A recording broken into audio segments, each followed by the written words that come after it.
में मथुरा की पावन यमुना नदी में पिछले दिनों हुए नाव हादसे ने प्रशासन की नींद उड़ा दी है। भविष्य में ऐसे हादसों की कुछ आगे ना हो, इसे सुरक्षित करने के लिए आज जिला प्रशासन और नाविकों के बीच एक बड़ी बैठक आयोजित की गई है। मथुरा के जिला मजिस्ट्रेट सीपी सिंह ने यह साफ कर दिया है कि अब यमुना की लहरों पर यात्रियों की सुरक्षा के साथ कोई खिलवाड़ बर्दाश्त अब नहीं होगा। बैठक में नावों के रजिस्ट्रेशन, सालाना फीस और सबसे महत्वपूर्ण सुरक्षा उपकरणों की अनिवार्यता पर विस्तार से चर्चा हुई है। प्रशासन का कहना है कि हर नाव का पंजीकरण होना जरूरी है और क्षमता से अधिक सवारी बैठाने पर सख्त कार्रवाई अब वहां पे होगी। वहीं दूसरी ओर नाविकों का पक्ष रखते हुए जगन्नाथ और अन्य नाविकों ने रजिस्ट्रेशन फीस को कम करने और अपनी आजीविका से जुड़ी समस्याओं को जिलाधिकारी के सामने रखा है। नाविकों का ये कहना है कि वे सुरक्षा नियमों का पालन करने के लिए तैयार है, लेकिन प्रशासन को उनकी आर्थिक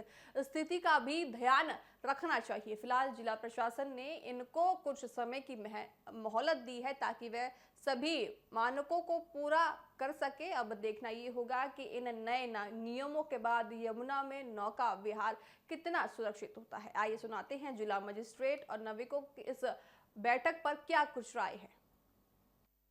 अप्रैल के महीने में वृंदावन में नाव की दुर्घटना हुई थी, जो काफी हम लोगों को परेशान करने वाली थी।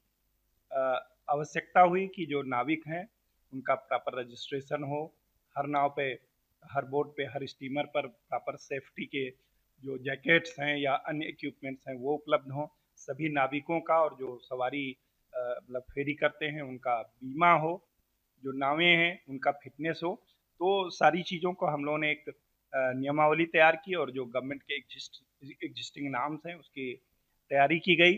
फिर रजिस्ट्रेशन के लिए नगर निगम ने एक अभियान चलाया, उसमें जो नाविक हैं और जो नाव के संचालक लोग हैं, फीस को लेकर के जो रजिस्ट्रेशन चार्ज है उसको लेकर के भ्रांतियां थी और आपत्ति भी थी। हमको भी लोगों ने ज्ञापन दिया था। फिर हम सारे लोग बैठे और जनहित में निर्णय लिया गया कि जो रजिस्ट्रेशन शुल्क है उसे कम किया जाए और जो छोटी नाव है उसके लिए 500 रुपये और जो स्टीमर है उसके लिए 1500 रुपये का शुल्क निर्धारित हुआ। आज बैठक की गई, जो रजिस्ट्रेशन से रिलेटेड भ्रांतियां थी वो दूर की गई और अब सभी लोग संतुष्ट हैं। नाव का रजिस्ट्रेशन भी हो रहा है। सबको ये जरूर कहा गया है कि जो सुरक्षा के उपकरण हैं और सुरक्षा के मानक हैं उससे ना तो प्रशासन समझौता करेगा, ना किसी नाविक को समझौता करना चाहिए, क्योंकि हमारे लिए प्रत्येक जीवन बहुमूल्य है और आने वाले समय में पुनरावृत्ति दुर्घटना की ना हो।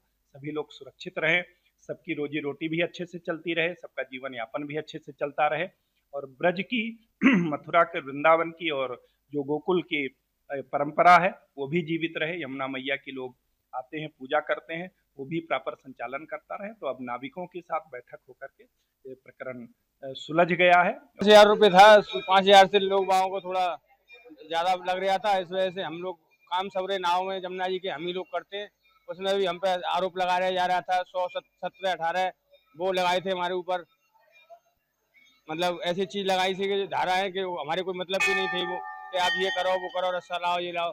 जमुना जी में तो हम कछुआ मछली जमुना जी के वैसे ही है, सरकार वैसे बचाने को तो हम हर चीज में सुविधा करते हैं इन लोगों की। और कभी आते हैं तो नाव वालों को भी, सरकारी लोग आते हैं उनको भी बैठा के घुमाते हैं, दिखाते हैं, सब बताते हैं। मगर इन लोगों ने हम पे और जुल्म किया था। अब ये होनी को कोई टाल नहीं सकता है। वैसे तो कभी हुआ नहीं है। वृंदावन में जो हादसा हुआ था, मथुरा में वो आउट एरिया में पहुंच गए थे जब हुआ था, और फिर सबरी कहानी उसकी थी, बहराज वाले की। सब काम उसी ने करवाया था, वरना हम लोगों का ऐसा काम कभी नहीं होता है और ना जमुना मैया करती है ऐसा।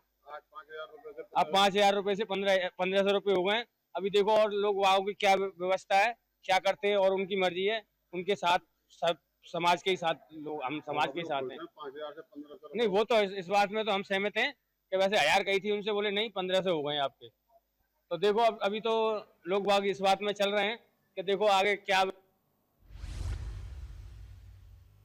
आपने अभी सुना, नाविकों का कहना है कि वह सुरक्षा नियमों का पालन करने के लिए मना नहीं कर रही है, लेकिन प्रशासन को उनकी आर्थिक स्थिति का भी ये ध्यान रखना चाहिए कि उनकी जेब में कोई नुकसान ना हो। फिलहाल जिला प्रशासन ने नाविकों को कुछ समय की मोहलत दी है ताकि वह भी सभी मानकों को पूरा कर सके। बहरहाल मेरे साथ अभी के लिए इतना ही। आप देखते रहिए TV7 भारत। नमस्कार।